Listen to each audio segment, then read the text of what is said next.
Hey everyone, welcome back to the channel. In today's video, I'm going to show you how to change IP address in Windows 11. So it will be really simple and easy process. So first of all, what you have to do is go get into the search menu and search for control panel.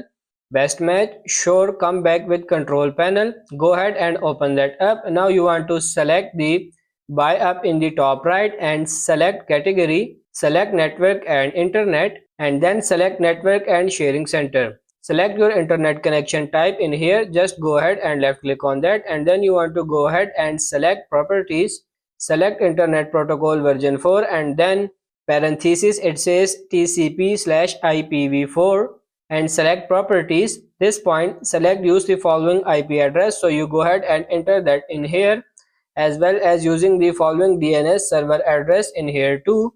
You might want to consider validating the settings upon exit to confirm that it is a valid address, and then once you are done, just put select OK, and that's pretty much all you have to do. If you ever wanted to switch back to your default IP address, just go ahead and select that option, and you can also customize the secondary option either way depending on your preference, but pretty straightforward process.